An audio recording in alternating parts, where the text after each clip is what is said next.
Olá, eu sou o professor Luiz Rezende. Hoje a aula de administração vai tratar de uma das principais teorias administrativas, da teoria científica de Frederick Taylor. É comum você encontrar em provas citação ao Frederick Taylor, provas de carreiras policiais, tribunais, fiscais, porque o Frederick Taylor, ele é junto com Henry Fayol, um outro teórico, os pais dos princípios clássicos da administração, né? Na verdade, o Frederick Taylor, com a teoria científica da administração, ele faz parte da chamada escola clássica, da qual ele faz parte, e da qual um outro teórico que você estuda em outra aula, que chama Henry Fayol, da teoria clássica, faz parte. A grande diferença entre esses dois teóricos é que, ao contrário do Fayol da teoria clássica, que pensa na estrutura, que pensa nos níveis diretivos, o Frederick Taylor pensa nas tarefas práticas no chão da fábrica, nas tarefas operacionais. Então, o Taylor, na verdade, ele estuda a produção, ele estuda o mundo do trabalho, ele estuda a atividade fim. E por isso que os dois se completam, né? Porque pense comigo, se eu estou afirmando para você, cuidado com a terminologia, que a escola clássica é composta de duas teorias. A teoria clássica do Fayol, que pensa na estrutura, e a teoria científica do Taylor, que pensa nos níveis operacionais. Eles são concorrentes ou concomitantes? São concomitantes, enquanto um pensa o nível de cima, o outro pensa o nível de baixo. E toda a aula de hoje vai estar baseada na teoria do mundo do trabalho, nos níveis operacionais, no peão, no cara que está no chão da fábrica, no cara que está produzindo. Essa é a teoria e essa é a preocupação do Taylor. O Taylor não tem uma teoria para organizar o nível diretivo, não tem uma teoria para organizar quem dirige uma organização no seu nível de cima. Ele pensa sempre na atividade fim. Então vem comigo, vamos entender de onde nasce, de onde vem a tal teoria científica do Frederick Taylor. O Taylor, ele começa a estudar o mundo do trabalho desde o início do século passado. Ele começa a pensar na produção, ele começa a pensar nas atividades desde os primeiros anos do século passado. E ele tem estudos muito importantes, né? Ele tem o estudo do tempo, por exemplo, que é uma das referências da administração. Em 1911, como fruto desses estudos que ele fazia desde os primeiros anos do século passado, ele lança o livro Bases da Teoria Científica. Olha, deixa eu falar uma coisa importante para você. Não é para comprar o livro, hein? Estudar para concurso público, quando você amplia muito, você derrapa, né? Tem um erro muito grande que aluno de concurso comete, que é achar que deve agregar tudo, procurar todos os livros, todas as teorias, e estudar para concurso, o que abunda atrapalha. Você estudar mais do que deveria é um erro tão grande quanto você estudar menos. Então, eu só estou citando a obra ou o autor, caso você precise de alguma referência. E cá entre nós, o Taylor não é um cara muito humilde, né? Porque ele já lançou um livro sabendo que seria a base de uma teoria administrativa. Como eu comentei com você que a teoria científica, ela estuda a atividade fim, estuda o chão da fábrica, ela também pode ser chamada de ênfase nas tarefas, ou seja, ênfase na execução da produção. E é uma teoria de cima para baixo ou de baixo para cima. Como a teoria do Frederick Taylor é uma teoria que olha os níveis operacionais, é uma teoria de baixo para cima. É sempre uma teoria que parte do chão da fábrica e vai subindo para os níveis diretivos. Olha, como eu comentei com você, o Frederick Taylor, ele desde os anos 1900, desde os primeiros anos, ele estuda o mundo do trabalho e, basicamente, esses estudos que deram origem à teoria científica se dividem em dois momentos, dois períodos. O primeiro período, o Taylor pensou muito na racionalização do trabalho, pensou muito no trabalho ser técnico, científico, no trabalho ter metodologia. Então, a primeira preocupação dele foi essa, né? Racionalizar o trabalho dentro das empresas, dentro das fábricas, para que houvesse técnica e metodologia e padronização. Depois disso, ele teve um segundo momento, que na verdade é a grande obra do Taylor, que é o estudo do tempo. O Taylor ele tem um conceito interessante que é o seguinte: o ser humano tende à vadiagem. Você acha isso? Você acha que o ser humano tende à vadiagem? Se ele ficar muito tempo fazendo coisas complexas, se o ser humano ficar muito tempo fazendo coisas muito difíceis e desinteressantes, ele vai vadiar, ele não vai produzir muito bem. Esse termo vadiar hoje em dia ele tem outra conotação, né? Mas na época lá do Taylor, na época que ele lançou o livro dele, base da teoria científica, vadiar poderia ser traduzido hoje para ócio, né?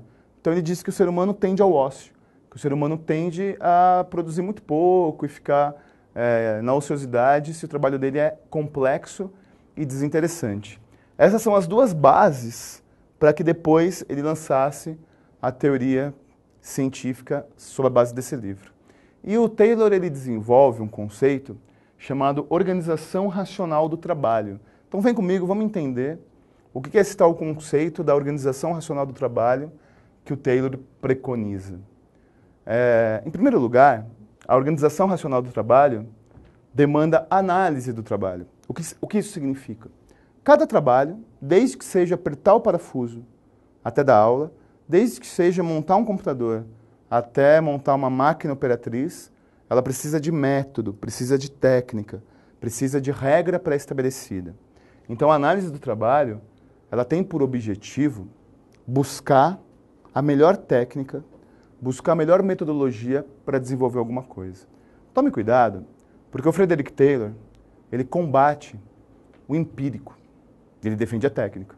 Isso é muito comum. Se você procurar questõezinhas da CESP-UNB, procurar questõezinhas da ESAF, da FCC, você vai encontrar esse conceito, né?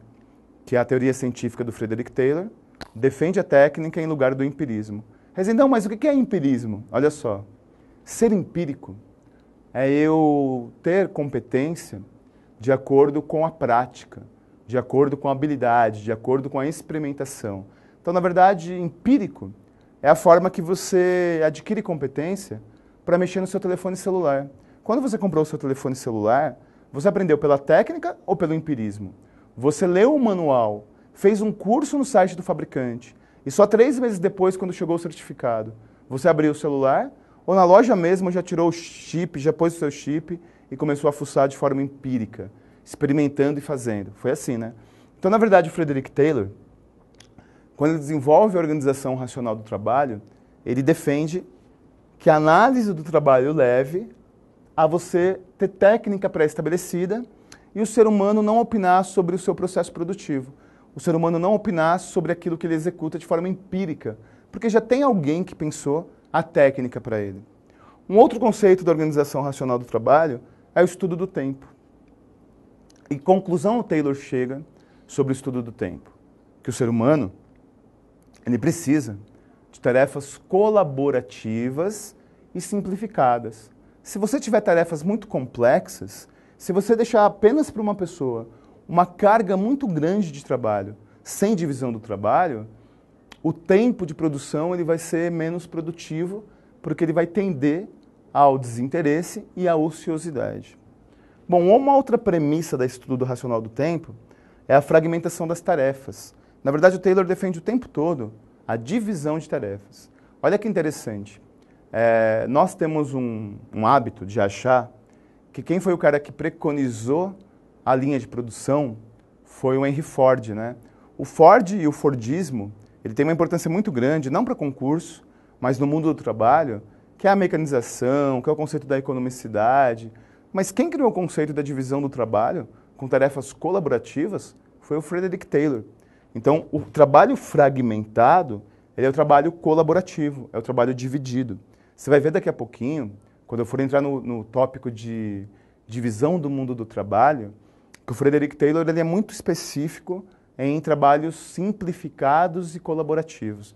Na prática, ele defende que você monte um computador, né, atualizando para os dias de hoje, não uma pessoa montar o computador da primeira à última peça, e sim várias pessoas colocarem pequenas peças no computador, cada uma trabalhando só com aquela peça, e no final ter o computador montado por várias pessoas. Bom, e finalmente, o conceito da especialização. Como assim? Olha só. Você conhece pessoas na sua vida, geralmente avô, tio, pai, que passou a vida toda trabalhando na mesma empresa? 20 anos, 30 anos trabalhando na mesma empresa e fazendo a mesma coisa? O cara se torna um especialista, né? Ele faz a mesma coisa a vida inteira. Então, hoje em dia é cada vez mais difícil, né? O Taylor ele já foi muito influente, hoje em dia ele tem uma certa influência, mas a influência do Taylor tem diminuído. Então, as pessoas elas mudam de emprego muito rapidamente, né? O próprio empreendedorismo pessoal faz com que a pessoa procure outros empregos. Mas a pessoa que passou a vida inteira fazendo sempre a mesma coisa, ela se torna um especialista naquilo. Deu para entender? Então, se cair na tua prova a organização racional do tempo vinculada a Frederick Taylor, basicamente é a premissa da análise do trabalho, sempre procurando a melhor técnica, o estudo do tempo, sempre pensando em coisas simplificadas e não complexas, a fragmentação das tarefas na divisão do trabalho, e aquele que tem uma função específica se torna o especialista nisso, certo? Como qualquer teoria, a teoria científica ela tem princípios. E os princípios da teoria científica, os princípios que norteiam toda a obra de Frederick Taylor, estão basicamente 4. Vamos lá, vem comigo para entender quais são os princípios que regem a teoria científica da administração. Um primeiro princípio, um princípio importante, é o princípio do planejamento. E olha só, o que é o contrário do planejamento? Se eu planejei alguma coisa, eu não adapto. Se eu planejei alguma coisa, eu não faço de forma empírica. Ou seja, eu já tenho algo pré-estabelecido. Eu já tenho um manual para desenvolver o meu trabalho. Portanto, quando nós trabalhamos o princípio do planejamento, ele é baseado em você defender métodos técnicos, métodos pré-estabelecidos, manual para você poder desenvolver o seu trabalho, em detrimento do empírico, em detrimento do tácito, em detrimento de você aprender fazendo. Ele não acredita, o Frederick Taylor, que a produção leva o funcionário a poder contribuir teoricamente com aquela produção, porque alguém já pensou. Então, na prática, se uma empresa ela for seguir literalmente aquilo que Frederick Taylor preconiza, eu for apertar parafuso e dane-se a minha opinião sobre a melhor forma de apertar o parafuso, já que eu aperto o parafuso todo dia. Alguém pensou por mim a melhor técnica de que eu aperte parafuso. Então, o princípio do planejamento é o princípio da técnica em detrimento do empírico. Bom, depois existe um outro princípio, que é o princípio do preparo no trabalho, né? E esse princípio ele é baseado em que tudo deve ser racionalmente estabelecido quanto a custo, quanto a matéria-prima e quanto a melhor pessoa. Né? O Taylor defende que você escolha o funcionário que melhor se adapte para aquela função. Você escolhe o funcionário que melhor produza naquilo que foi pré-estabelecido. Esse é o princípio do preparo. Bom, depois o princípio do controle, né? O Taylor ele não nega a existência de níveis hierárquicos. O Taylor não nega, pelo contrário, o Taylor não nega a necessidade real que existe de você ter subordinação. Então, o princípio do controle é o princípio, por exemplo, de divisão muito clara sobre quem faz o quê. Sobre quem pensa a teoria técnica e quem executa na prática. Esse é o princípio do controle sobre a função, sobre a produção. Você concorda comigo que se eu tenho no planejamento tarefas estabelecidas previamente, o meu controle é a priori, o meu controle é antecipatório? Então eu te contrato para você apertar parafuso. Só que eu te dou um manual de como apertar parafuso. Então eu já tenho um controle prévio daquilo que você deveria fazer. Eu não vou esperar você produzir da forma que você acha melhor. Eu não vou esperar você produzir e apertar o parafuso de acordo com a tua história de vida. Não, isso é empírico. Na verdade, eu tenho um controle prévio porque eu já te dei um manual, o passo a passo do que fazer. Bom, e finalmente, o controle da execução. Na verdade, um dos princípios do Taylor é que se você tem tudo isso que eu expliquei para você, tem técnica pré-estabelecida, tem controle pré-estabelecido, tem racionalismo, você executa mais e você aproveita melhor o tempo, então você gera maior produtividade. Esses princípios são os princípios que norteiam a teoria científica da administração. Bom, o Frederick Taylor, ele é o teórico da divisão do trabalho, né? A divisão do trabalho tem um peso muito grande para o Taylor. Então vamos lá, vem comigo aqui para a gente desenvolver a questão dos princípios e dos conceitos, baseado em tudo isso que eu comentei com você, da divisão do trabalho. Como eu comentei anteriormente, o Frederick Taylor ele defende que o trabalho deve ser colaborativo e deve ser simplificado. Portanto, o conceito da divisão do trabalho, eles têm dois desdobramentos. Ele tem a divisão vertical e a divisão horizontal. Vamos começar pela mais simples, menos polêmica, que é a divisão horizontal. A divisão horizontal é a divisão de tarefas. Deixa eu dar um exemplo para vocês. Aqui no estúdio, nesse momento, tem 3 pessoas. Eu, o monitor e o cinegrafista. Imaginem que cada um de nós tenha que produzir um computador, da primeira à última peça. Então, ao final do mês, nós temos 3 computadores montados. Eu monto um computador inteiro, o cinegrafista monta um computador inteiro e o monitor monta um computador inteiro. O Taylor diz que isso está errado, diz que isso é complexo, diz que não tem trabalho colaborativo e, portanto, eu vou começar a me desinteressar. Eu vou começar a vadiar, eu vou começar a ter ociosidade, a jogar Candy Crush no banheiro, a ficar lá no Facebook curiando a vida alheia. E aí eu não vou produzir. Então o que o Taylor defende? Que a gente continue montando 3 computadores por mês.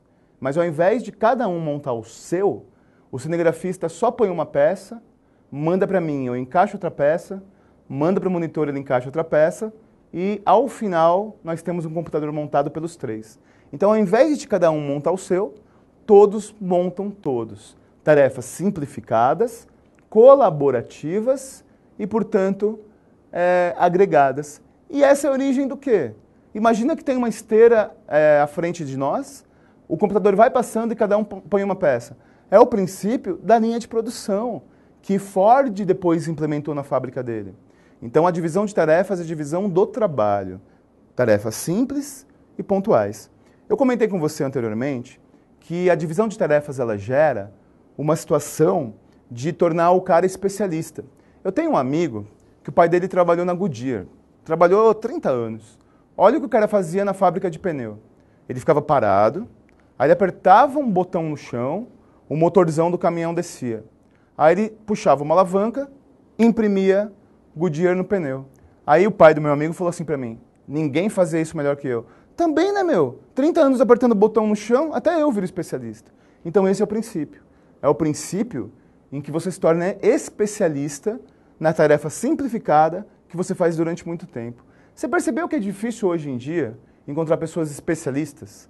Hoje em dia a pessoa, ela migra de emprego para emprego, migra de função para função. Então o cara já foi office boy, já foi bancário, já foi técnico de informática, já foi office boy de novo, aí ele volta, sei lá. Então ele faz 1000 coisas ao mesmo tempo e ele não é especialista, ele é generalista. Então a divisão do trabalho cria especialistas na área. Deu para entender? Essa divisão do trabalho não tem muita polêmica, porque cá entre nós, essa divisão do trabalho é a divisão que gera a linha de produção. A empresa ela não depende apenas de uma pessoa. A empresa ela pode repor rapidamente as pessoas de acordo com a necessidade. A polêmica e o que todo mundo malha o Frederick Taylor, ele cai muito em concurso, você vai perceber nas questões, mas ele é malhado, mas ele ainda contribui muito para o mundo do trabalho. E a principal crítica ao Frederick Taylor é o que eu vou dizer agora, é a divisão vertical do mundo do trabalho. Olha só, vem comigo.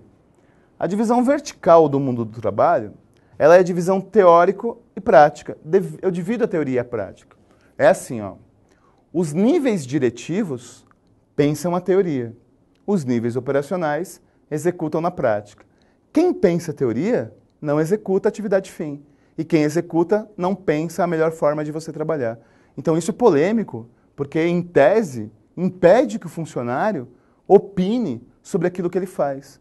Impede que o funcionário, de forma empírica, ele diga, olha, eu tenho uma melhor forma de apertar o parafuso. Não, você não tem melhor nada, meu chapa. Alguém já pensou por você.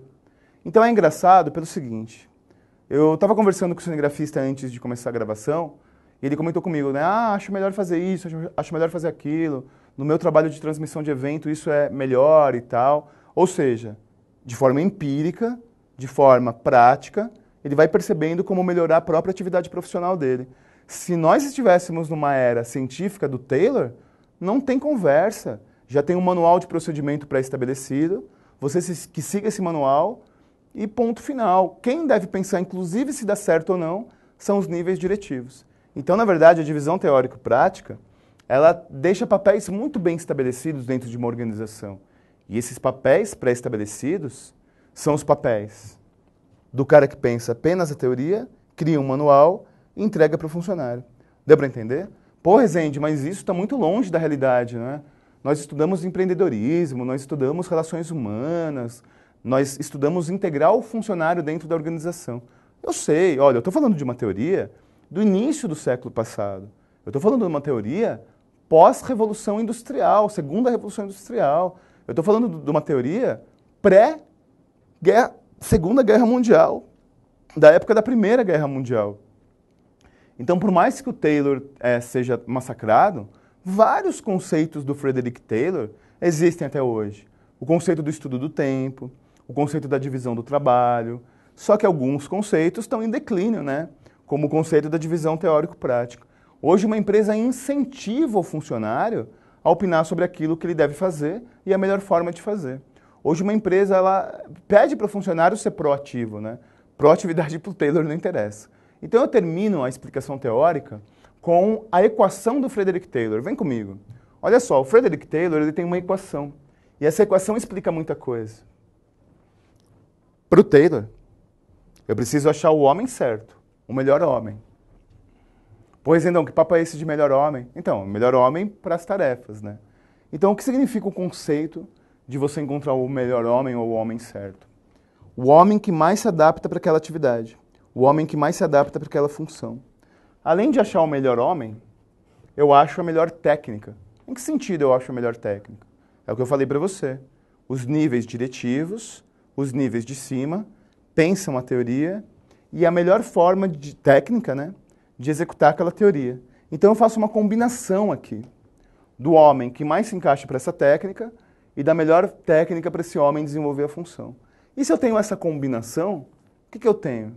Eu tenho melhores remunerações e maior lucratividade para a empresa. Ou seja, olha como o mundo é harmônico. Olha como o mundo não tem conflito. O funcionário tem tarefas simples, não se desinteressa.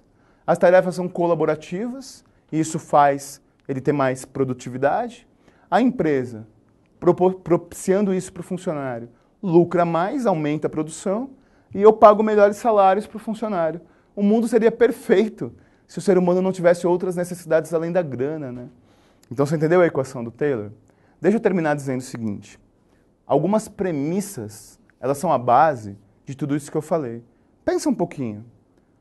A teoria científica, que faz parte da escola clássica, junto com Fayol, como eu expliquei no começo da aula, ela pensa o homem como um ser complexo, como um ser que tem várias necessidades psicossociais, como um ser que precisa de motivação social, ou um ser simples que só se motiva por grana.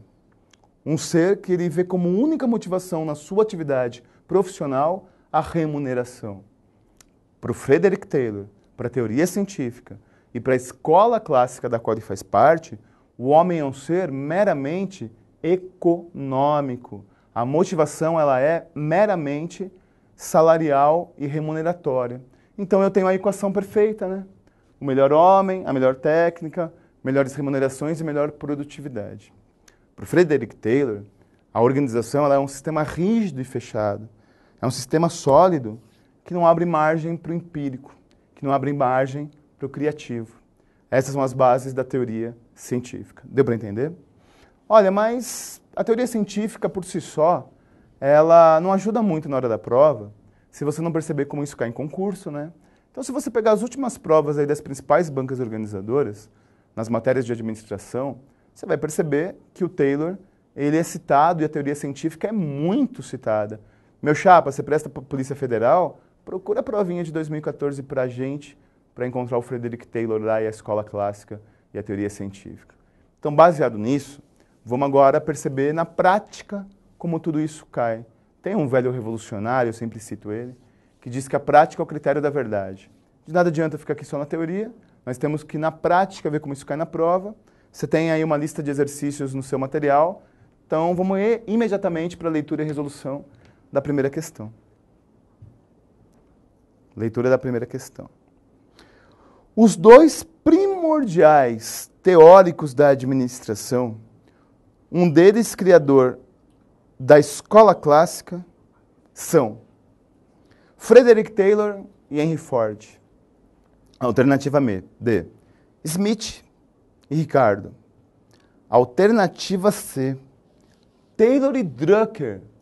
Alternativa D. Henry Ford e Fayol.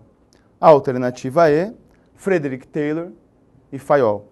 Bom, aqui tem vários teóricos, todos de fato teóricos, que de uma forma ou de outra contribuíram para o mundo do trabalho, só que aqui fala da escola clássica, aqui fala dos primórdios, dos primeiros teóricos da administração. Um deles foi objeto da aula de hoje, mas outro eu citei 2 vezes, porque os dois juntos formam a escola clássica. Alternativa A, Frederick Taylor e Henry Ford. Olha, a relação entre esses dois é muito próxima, hein? Na verdade, o Ford ele qualificou o que o Taylor criou, mas eles não fazem parte de uma escola, porque o Henry Ford ele não é um teórico administrativo. O Henry Ford ele executou dentro da fábrica dele o que o Taylor preconizou. Alternativa B, Smith e Ricardo. Bom, Smith e Ricardo são teóricos de uma linha de pensamento da qual não tem relação alguma com as teorias administrativas que caem em concurso, muito menos nas teorias clássicas. Por isso que está errado. Alternativa C, Frederick Taylor e Peter Drucker. O Peter Drucker é importante, hein?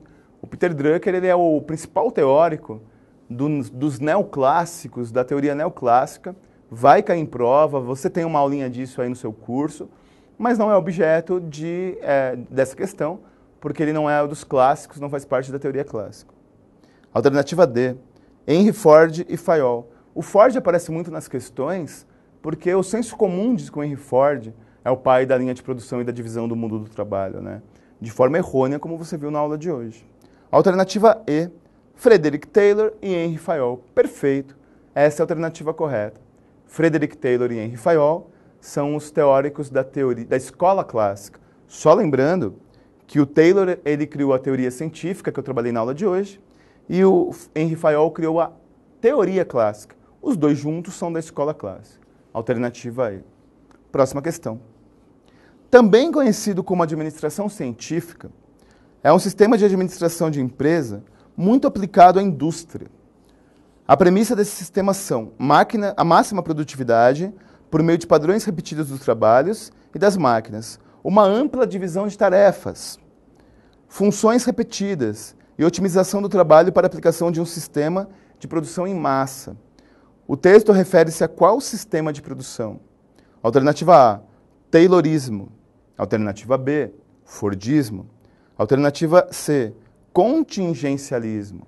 Alternativa D, neoestruturalismo. Alternativa E, neoclassicismo. Bom, você já sabe da resposta, foi o tema da aula de hoje, né? Alternativa A, Taylorismo. Mas olha a alternativa B, olha quem de novo está caçando o Taylor. Fordismo, né? O Fordismo se alimenta do Taylor, mas não é a mesma coisa. O contingencialismo é uma teoria bem contemporânea, que eu vou trabalhar no momento certo. Estruturalismo não é muito abordado em prova, mas os neoclássicos são. Então, mesmo que tenha a ver com administração, não tem a ver com enunciado, né? Essa questão, alternativa A. Próxima questão, agora questõezinhas do tipo certo e errado, questões do tipo CESP-UNB. Tipo não, né? Da CESP-UNB, tudo questão de prova anterior. Atualmente, não há mais espaço para a utilização da teoria proposta por Taylor em nenhum dos seus aspectos. Olha, o Taylor ele contribuiu muito para o mundo do trabalho, contribuiu muito para a indústria, na divisão do trabalho, no estudo do tempo, na racionalização.